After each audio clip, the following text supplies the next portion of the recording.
우리가 성경을 읽다가 특히 오늘 역대상하 앞에 열왕기상하, 또 그 앞에 있는 사무엘상하, 그래서 사무엘상하, 열왕기상하, 역대상하 6권의 책이 조금 읽기가 어렵습니다.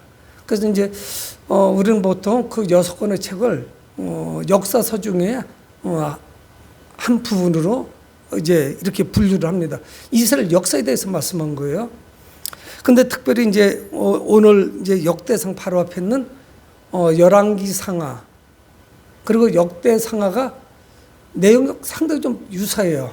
그리고 역대 왕들이 나오고 이스라엘이 어떻게 멸망하게 됐는지, 그리고 어떻게 아수르와 바벨론의 포로로 끌려가게 됐는지, 그리고 그들이 어떻게 회복돼서 돌아오는지, 어떤 회복의 그 여명이 밝아오는 요 장면까지 나오면서 열왕기하도 그렇고 역대하도 끝납니다. 그러면서 열왕기하에 끝나는 부분이 조금 다르고, 열왕기하는 여호야긴 왕이 포로로 끌려갔었는데 그 바벨론에서 회복돼서 바벨론 왕하고 함께 식사를 할 정도로 그 위치를 어느 정도 회복시켜주는 그런 상태에서 끝나거든요. 근데 이제 역대하는 성전의 회복을 말씀합니다. 고레스가 칙령을 내려서 돌아가서 너희 성전을 지어라. 그러면서 이제 맞춰져요. 그래서 이제 우리가 역대상하는 에스라서를 기록한, 에스라가 기록한 것으로 보통 신학자들은 이렇게 분류를 합니다. 그런 내용이 좀 달라요. 열왕기상하는 그 열왕기상하를 쓴 기자가 왜 우리가 망하게 되었는지, 하나님께서 선택하신 백성이 왜 망했는지, 이 원인이 어디에 있는지 여기에도 좀 더 주안점을 둡니다. 그러나 역대상하는 에스라는 어떻게 기록했냐면, 그렇죠, 우리가 왜 망했지? 이거에 대해서도 말씀을 하지만은, 그래서 우리가 어떻게 회복을 해야 되는 것인지 그 원인을 찾아내고 누구 때문에 그렇다 이렇게 책임을 전가하기보다 우리가 어떻게 회복해 나가야 되는 것인지에 좀 초점을 맞추는 이런 모습을 볼 수가 있습니다. 특별히 이제 역대상으로 넘어가면 1장, 2장, 3장, 4장 넘어가면서 거의 읽기가 쉽지가 않아요. 왜 그러냐면 계속 족보 이야기예요. 성경에 창세기도 족보 이야기가 나오고 여러 군데 족보 이야기가 나오는데, 특히 역대상 1장부터 시작되는 족보는 거의 9장, 10장 가야 끝납니다. 전혀 변화 없어요. 그냥 사람 이름만 나오는 거예요. 각 지파가 나옵니다. 그 지파의 창시자가 누군지, 조상이 누군지, 그리고 그 후손들이 누군지 이름만 나왔어요. 여러분들도 집에서 족보책 있는 분들은 보셨을 거예요. 족보책에 볼 게 뭐가 있어요? 내용이 없어요. 사람 이름만 나오는 거예요.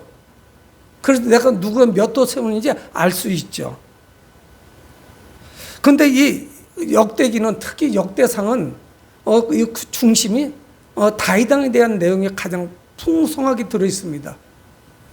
여러분, 이 다윗왕은 누굽니까? 이스라엘 역사상 가장 태평성대를 누렸던 그런 시기를 치리했던 왕 아닙니까? 그래서 이 역대상하가 족보만 나오는 그런 이야기가 아니라 이스라엘 역사 가운데 어떻게 구속사가 이루어 나갔는지를 말씀하고 있습니다. 각 지파의 이야기가 쭉 나오다가, 그래서 우리가 정신을 집중하지 않고 역대상을 읽으면은 그냥 통과해요. 프리패스예요. 무사 통과하게 돼요. 왜? 사람 이름이 나오니까 집중력이 떨어져요. 그냥 눈으로 보게 되고 그냥 입으로 중얼거리며 읽게 됩니다. 그런데 이 사장에 가면은 이 역대기 기자는 어느 한 부분을 집중해요. 다른 사람들의 이름은 그냥 기록만 했어요. 누가 누구를 낳고 누구의 아버지가 누구고 이런 것만 기록하다가 4장 9절에 오면은 어떤 한 사람, 그 한 사람에 집중을 합니다. 그래서 이 사람의 삶을 짧지만은 2절 가운데 확대를 내서 우리한테 말씀해요. 다른 사람들은 2절씩 나온 적도 없어요. 그냥 족보 이야기만 했죠. 그래서 이 사람은 유다 지파입니다. 그래서 4장 1절은 유다의 아들들은 베레스와 헤스론과 갈미와 훌과 소발이라 계속 이렇게 나가거든요. 누구의 아들은 누구다. 아들들 이름들이 쭉 나오는 거예요. 그런데 9장에 가면은 야베스는 그의 형제보다 귀중한 자다. 이렇게 말씀을 합니다. 야베스라고 하는 사람을 특별히 여기서는 소개를 합니다. 그러니까 이 야베스는 누구냐? 그 형제보다 귀중한 사람이고 영향력이 있고 존경받는 그런 사람이에요. 그러니까 우리는 여기서 큰 기대를 합니다. 아, 이 야베스는 특별한 사람인가 봐. 가문이 좋은 사람인가. 유력한 가문에서 태어난 사람이야. 그래서 배경이 좋아. 환경이 좋은 사람이야. 우리는 이런 선입관을 보고 그 다음을 읽어나가기 시작을 합니다. 근데 성경은 뭐라고 말씀하냐면 야베스는 그 형제보다 귀중한 자라. 그의 어머니가 이름하여 이르되 야베스라 하였으니, 어머니가 이름을 지었다는 거예요. 여러분, 우리 성도님들 중에 어머니가 이름 지어주신 분이 계세요? 없을 거예요. 여러분, 우리는 알다시피 남존족이었고 조선시대는 어떻습니까? 북의 사회예요. 남자 중심이에요. 아버지 중심이에요. 그래서 북의 사회예요. 지구상에는 모계 사회가 있지만 모계 사회는 흔치 않습니다. 어머니 중심인 데는. 그런 데도 있어요. 여러분, 그래도 이스라엘도 그렇고 우리도 그렇고 북의 사회예요. 독특한 특별한 이야기를 하고 있는 거예요. 여러분, 보편적으로 딸이든 아들이든 그 아버지가 이름을 지어주던가 아니면 할아버지가 이름을 지어주는 것이 정상입니다. 보편적인 문화권은 다 그래요. 근데 그는 그렇지 않아요. 그의 어머니가 이름하여 이르되 야베스라 하였으니 이는 내가 수어로에 낳았습니다. 이렇게 말씀하고 있는 거예요. 여러분, 그렇게 우리는 이 야베스라고 하는 사람이 분명히 성경을 통해서 알 수 있는 것이 뭐냐면 아버지가 없는 상태에서 태어난 겁니다. 여러분, 그러니까 이 사람은 시작부터 다른 사람들보다 많이 뒤처진 상태에서 시작이에요. 우리는 여러 가지 추론을 내릴 수가 있어요. 어떻게 아버지가 없는 상태에서 어머니가 이름을 지어줄 수가 있지? 이런 상황, 어느 상황이 있을까요?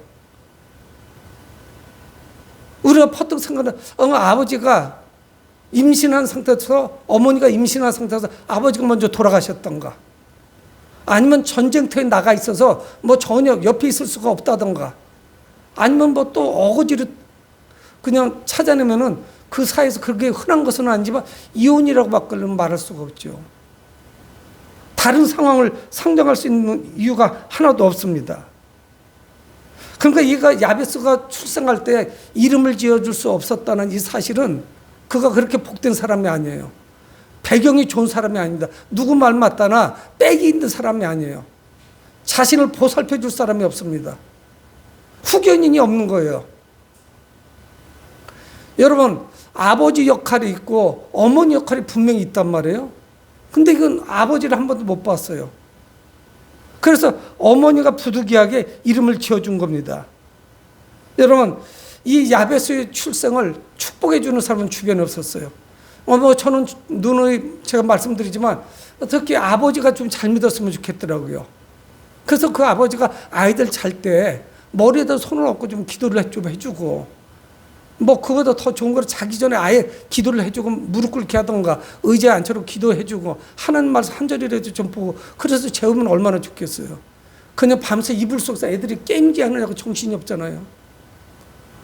주일날 아침에 새벽 3시, 4시까지 휴대폰 가지고 게임을 하다가 잠을 자니 교회 나올 수가 있냐고요. 여러분, 제가 어젠가 그제 방송을 통해서 잠깐 봤는데, 잠자기 전 2시간 전에는 블루라이트라고 하죠. 파란 불빛이 나오는 거 2시간 전부터는 보지 말래요. 휴대폰하고 TV 틀지 않아야 돼요. 불면증이라고 하면서 그거 틀어놓고 있으니 잠이 오냐고요. 잠을 방해한단 말이에요. 그리고 잠을 자기 시작해서 한 2시간쯤 지나야 멜라토닌이라는 게 나와서 우리가 푹 깊이 들고 개운한 거예요. 그러니까 손잠 잘 수밖에 없는 구조예요. 그리고 배경이 좀 어두워야 돼요. 환하게 있다가 불을 꺼버리니까 잠이 안 오는 거예요. 여러분, 우리가 살고 있는 이 시대가 이렇습니다. 그러면서 성경 말씀하는 거예요. 9절 하반절에 어머니가 이름하여 이르되 야베스라 하였으니 이는 내가 수어로에 낳았다 함이었더라. 여러분, 이거는 금방 우리에게 주시는 메시지가 있습니다. 출생을 기뻐할 남편도 없었거니와 난상 그때 난 거예요. 아주 힘겹게 낳은 겁니다. 그 아들을. 내가 수고로 낳았음이로다. 성경이 이렇게 말씀하고 있는 거예요. 그러니까 이것이 남편도 그렇죠. 아이도 정말 어렵게 가졌죠. 수고롭게 낳은 아이죠. 이 아이의 미래는 밝아 보이지 않아요. 요즘 젊은이들이 이야기하는 대로 흙수저입니다. 어떤 가능성이 안 보여요. 왜 이런 줄 아세요? 대박 터질 게 없어요. 농경사회는 별로 변화가 없습니다. 10년이 지나고 100년이 지나도 변화가 없어요. 그리고 특별히 이스라엘은 어떠냐면 하나님께서 땅을 다 기업을 나눠준 것이기 때문에 요거 한도 외에는 사고 팔고 자체가 쉽지가 않아요. 만약에 내가 능력이 있어서 사도 휘년이 되면 50년째 되는 애 다 돌려줘야 돼요. 그러니까 이게 개인 소유가 아니라 땅은 하나님 소유예요. 그냥 나는 하나님이 선물로 주셔가지고 그냥 요 땅을 소유하고 있는 것 뿐이에요. 내 마음대로 팔고 살고가 쉽지가 않아요. 부득이한 경우 빼놓고는. 그래도 그것도 다 원위치시켜요. 아버지가 좀 몸이 아팠다던가 좀 능력이 안 됐다던가 해서 내 땅을 조상들이 물려받은 땅을 다 팔아 넘겨도 나중에 아들 대해서는 50년을 버티면 받아올 수 있으면 내가 안 되면 손주 때에 다 돌려줘야 돼요. 그래서 지역마다 경계석을 세우는데 그 경계석을 옮기잖아요. 우리 집 경계석이 여기 있는데 이걸 좀 더 멀리 살짝 옮기면 그거는 아주 심각하게 처벌합니다. 큰일 나는 거예요. 하나님이 주신 거를 그게 뭡니까? 얌체짓한 거죠. 그러니까 그런 농경사회에서 삶이 특별하게 바뀔 게 없어요. 아버지가 안 계셔요. 그래서 성경은 계속적으로 하나님은 그 말씀하는 거예요.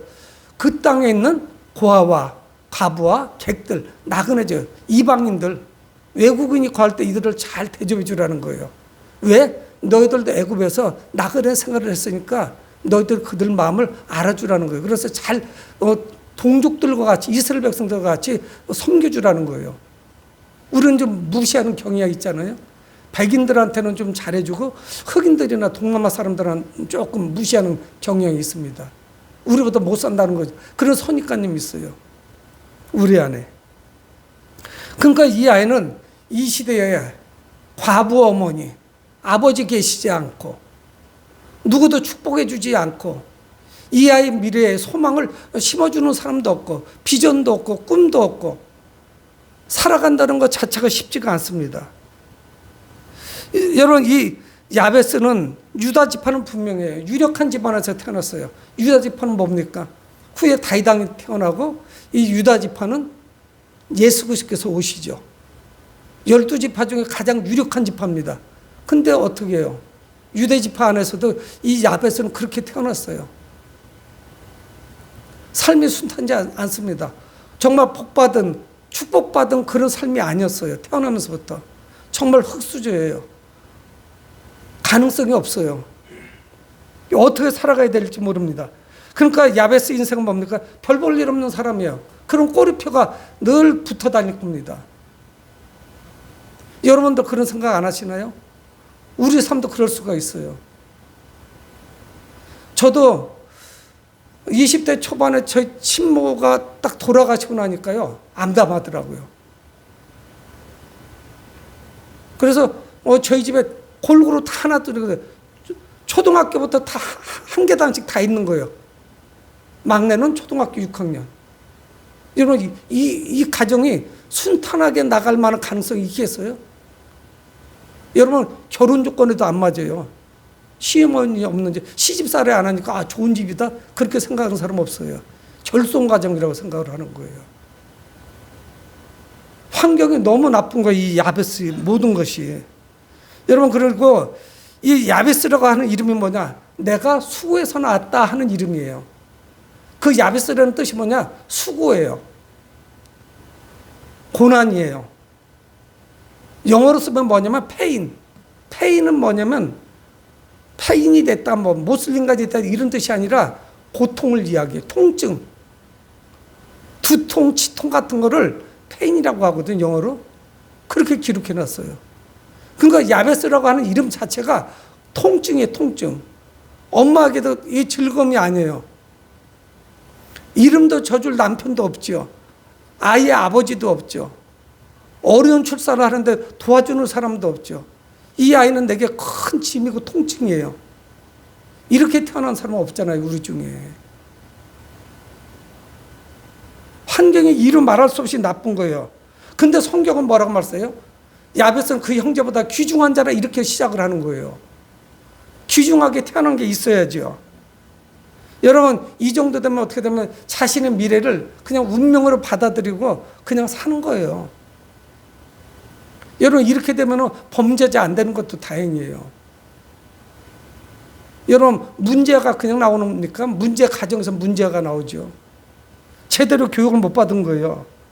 그러니까 이거는 내 운명을 거스를 수가 없다. 나는 숙명적으로 이렇게 태어났어. 나는 흙수저야. 나는 될 것 같지가 않아. 싹스부터 내가 노라네. 뭐 이렇게 할 수 있잖아요. 근데 그는 낙심하지 않았어요. 이 사람은요, 큰 믿음을 가지고 있는 작은 사람이었어요. 비록 이름은 야베스, 고통, 통증이라는 이름을 가지고 있지만, 여러분, 그는 부모와 환경과 운명을 탓하지 않았습니다. 정말 늘 못난 사람이 환경을 탓하고 부모가 안 가르쳤다고 하고 다 주변 환경만 탓하는 거예요. 이게 잘못됐고 저게 잘못됐고. 왜 환경을 탓합니까? 야베스는 자신의 그 고통, 통증을 기도로 바꿨어요. 주님께 나왔다는 이야기예요. 그래서 10절에 야베스가 이스라엘 하나님께 아뢰어 이르되, 성경은 밑도 끝도 없어요. 뭐 중간에 설명 구구하게 하지 않았어요. 야베스가 이스라엘 하나님께 기도했다는 거예요. 아뢰었다는 거예요. 여러분, 이 족보에 앞뒤로 사람들의 이름이 그렇게 많은데 그가 하나님께 기도했다, 이런 사람을 찾아보세요. 없어요. 여러분, 중요한 사실을 성경은 우리에게 말씀합니다. 그의 기도는 간절했어요. 자기는 흙수저로 태어났습니다. 환경이 너무 나빠요. 부모의 보살핌을 제대로 못 받아요. 아무런 도움이 안 되죠. 여러분, 나의 문제를 해결할 우리는 사람을 찾아갑니다. 누가 돈이 있으려나? 사람을 또는 환경을, 은행을 의지하려고 그래요. 누가 백이 있더라? 어떻게 하면 줄이 연결될 거다? 이거 생각을 해요. 여러분, 하지만 야베스는 하나님을 의지하는 줄 알았어요. 하나님께 나와야 되는 걸 알았어요. 여러분, 혹시 여러분도 환경 탓하지 않으세요? 배경 탓하지 않나요? 나는 우리 부모가 못나서 나를 많이 못 가르쳤어. 그렇게 해서 주눅들어 있지 않나요? 아니요, 야베스는 그런데 하나님께 나왔습니다. 그리고 성경 뭐라고 말씀해요? 하나님께 아뢰었다 말씀하고 있어요. 기도했다는 이야기예요. 여러분, 우리 모두 야베스와 같이 기도의 자리로 나가셔야 돼요. 주님께 무릎 꿇어야 돼요. 지금 답답하신가요? 야베스가 그랬던 것 같지. 그 누구도 도와줄 수 없을 때 그래도 나를 도와줄 분을 아는 거예요. 그분만이 나를 도와주셨다는 걸 알았던 거예요. 그래서 기도의 자리로 나간 겁니다. 여러분, 그의 기도를 들어보면은, 제가 읽어볼게요. 그의 기도는 짧아요. 주께서 내게 복을 주시려거든 나의 지역을 넓히시고 주의 손으로 나를 도우사 나로 환난을 벗어난 내게 근심이 없게 없어서. 뭐야 이게 기도가? 깊이가 있거나 심오한 기도가 아닙니다. 절대. 누구나 할 수 있는 기도예요. 내게 복을 주시려거든 나의 지역을 넓히시고 주의 손으로 나를 도우사 나로 환난에서 벗어나 근심이 없게 없어서. 이게 기도예요. 우리가 훨씬 기도 내용이 더 좋아요. 이 사람의 기도가 깊이가 있거나 심오하거나 의미가 있거나 유창하게 기도한다 이렇게 말할 수가 없어요. 그러나 그는 진실을 하나님께 토했습니다. 하나님, 나의 지역을 넓혀주소서. 지경을 넓혀달라는 거죠. 영향력을 넓혀주소서. 땅일 수도 있어요. 그게 말 그대로. 그거 기도한 거예요. 출생부터 불우했고 모든 것이 뒤떨어져 있잖아요. 아버지도 없죠. 배경도 없죠. 기댈 만한 것도 없습니다. 그런데 그는 낙심하지 않고 하나님, 나야말로 작은 자지만 나의 영향력을 넓혀 주십시오. 그 기도한 거예요. 답답한 사람이 부모 탓만 하고 부모 원망만 하고 쭈그리고 앉아 있는 거죠. 열심히 내 길을 개척하면서 하나님께 그는 기도하는 사람이었어요. 개척 정체를 가지고 있었어요. 낙심하지 않았습니다. 그리고 그는 두 번째 기도를 해요. 첫 번째 기도는 나의 지역을 넓혀달라는 것이었고, 두 번째는 뭐예요? 주의 손으로 나를 도우사. 주님만이 도와주셔야 돼요. 다른 사람이 도와서 되지 않습니다. 한계가 있어요. 몇 번 도움 받으면요, 그쪽에서 은근히 짜증내요. 도움 주는 거 힘들어해요. 여러분, 저희 사생활을 조금 아시니까 저희 누님이 최정암입니다. 그렇지만 저도 도울 수 있는 게 한계가 있어요. 그러니까 여건이 되면 50만 원도 드리고 100만 원 병원비 좀 쓰라고 너무 미안하잖아요. 뭐다 해줄 수 있는 방법도 없고. 그렇지만 그게 집을 팔아서 해줄 수 있는 입장이 안 되잖아요. 그래서 조금 눈치도 보이죠. 형편이 안 되면. 세상은 그래요. 근데 그는 누구에게 나왔냐? 주의 손으로 나를 도우셔서. 다른 사람이 도우는 건 아무 소용이 없어요.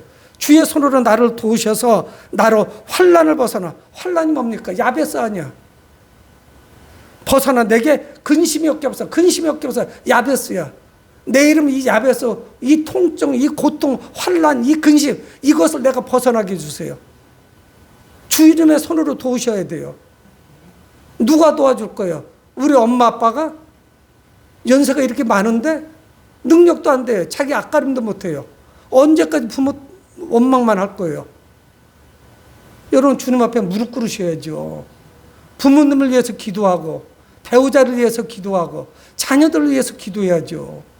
우리는 너무 중차된 의무를 가지고 있는, 사명감을 가지고 있는 거예요. 너무 단순하잖아요, 기도가. 이런 기도 나도 하겠는데 그렇지 않아요?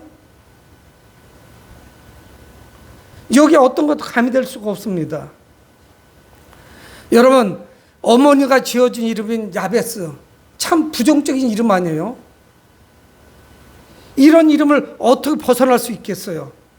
한참 장성할 때까지 친구들도 야베스라고 불렀는데, 참 좋은 이름을 좀 줘줬어야 되는데 이름조차도 안 좋아요. 내가 수고로이 낳았다 함이로다. 누가 그렇게 이름을 줘주겠어요, 부모가. 그런데 그런 이름을 받았어요. 여러분, 그러나 야베스는 자신의 이름을 돌파하는 삶을 살았습니다. 그런 기도를 했어요. 내 운명, 내 팔자, 나의 숙명. 그는 세상 사람들이 하는 거예요. 운명론자예요. 우린 정해진 대로 가지 않습니다. 기도하는 대로 가는 거지. 나는 이게 팔자야. 못 벗어나. 팔자가 어디 있어요? 여러분, 성경에 기도 인물들이 나오잖아요. 한나는 자녀가 없었어요. 그래서 또 다른 부인이 자꾸 자기를 조롱하고 비아냥거려요. 근데 그는 하나님께 간절히 기도했어요. 엘리제 사장이 그가 기도하는 모습을 보고 술 취했는 줄 알아요. 생전 엘리제 사장이 영적 경험을 해봤어야죠. 그래서 이스라엘이라고 하는 나라가 사사에서 왕정으로 넘어가는 그 과도기에 아주 훌륭한 인물 사무엘을 낳은 거예요. 여러분, 히스기야 왕은 하나님께서 그의 생명을 취해가시겠다고 할 때 준비하라고 하셨어요. 오늘 내일 중에 그의 생명을 하나님이 취해가실 겁니다. 죽는다는 이야기예요. 근데 그가 벽을 향해서 간절히 하나님께 기도해요. 당신 왕이시여, 당신 죽을 거니까 준비하십시오. 하나님께서 말씀하십니다 하고 이사야가 참 떨어지지 않는 발을 뒤로 돌아서 집으로 가고 있는 중이에요. 근데 중간에 하나님이 잡으시는 거예요. 히스기야가 가서 생명을, 수명을 15년 내가 연장시켜 주겠다고 하라. 그는 하늘을 향해서 하나님께 두 손 들고 통회하며 자복하며 하나님께 생명을 연장해 달라고 기도한 거예요. 여러분, 모든 팔자, 운명, 숙명, 이것이 다 뒤집어집니다. 하나님 안에서.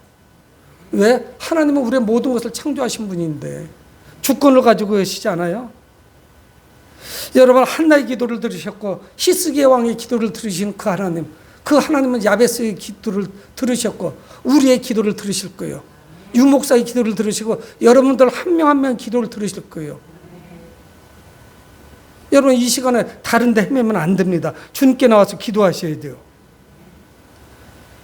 그런 자신의 마음에 있는 것, 이 모든 것을 하나님께 내어놓았어요. 여러분 기도가 투박하면 좀 어때요? 하나님은 그의 진심을 보시는 거죠. 우리가 무슨 아나운서입니까? 무슨 사회자예요?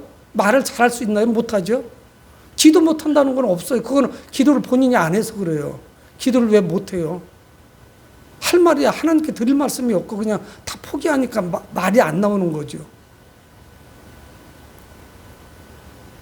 여러분 우리가 무엇을 말해야 될지 모를 때 분명히 있어요. 기도를 잘하는 사람도. 너무 지치면 그럴 수 있어요. 그러나 우리는 다시 화이팅 해야 돼요. 그리고 하늘아버지께 나가셔야 돼요. 여러분 혹시 여러분이나 여러분 주변의 사람들 중에 환경 때문에 거기에 얽매여 가지고 앞으로 전진하지 못하는 그런 사람이 있습니까? 혹시 그게 여러분 아니세요? 일이 꼬이고 기도가 힘들 때 야베스와 같이 하나님께 나가시기 바랍니다. 나가셔야 돼요. 그 기도의 자리로 나가셔야 해요. 여러분 기념으로 다이소 가서 싼 거 방석 하나 사세요. 집에.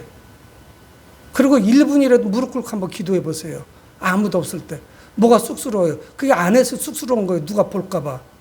자꾸 하면 뭐 하나 쑥스러울 거 없죠. 가족이 모두 기도하는데 다 기도하는 기도꾼인데 뭐가 쑥스러워요. 기도하는 게. 여러분 망설이지 말고 하나님께 나가서 기도하시기 바랍니다. 여러분 야베스는 신앙인들에게 우리들에게 기도가 얼마나 중요한 것인지를 말씀하고 있어요. 그랬더니 어떤 역사가 나타났느냐. 10절 하반절에 하나님이 그가 구하는 것을 허락하셨더라. 하나님이 그가 구하는 대로 허락해 주셨다는 거예요. 응답해 주셨다는 거죠. 들어주셨다는 거예요.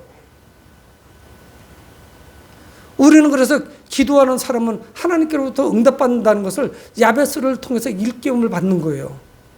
깨닫게 되는 것입니다. 여러분 이 야베스는 기도를 통해서 이미 예언된 그 불우한 삶을 뛰어넘었어요. 아, 저 사람은 쉽지 않을 거야. 여러분 이 시대를 살고 있는 우리 젊은이들 특히 20대 30대가 미래를 다 포기하고 살고 있지 않아요? 아, 우리는 안 돼. 모든 게 안 된다는 거예요. 그래서 결혼도 미루죠. 출산도 미루죠. 모든 것이 뒤로 미뤄지는 거예요.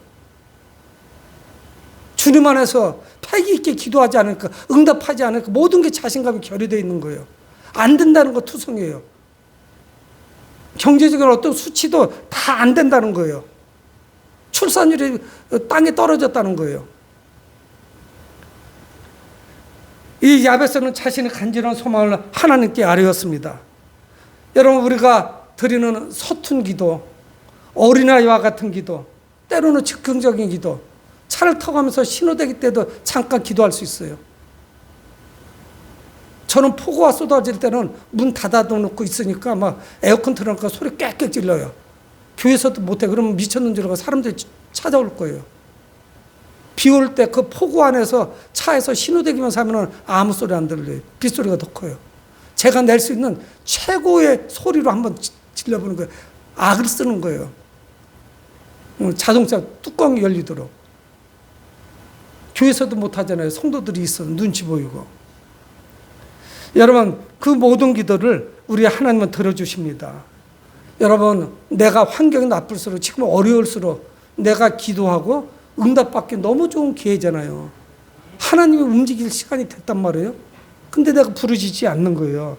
사랑하는 성도 여러분, 우리의 환경에 굴복하지 말고 기도에 응답하시는 그 사랑의 하나님께 간구하시는 여러분들 되시길 주의 이름으로 축복을 드립니다.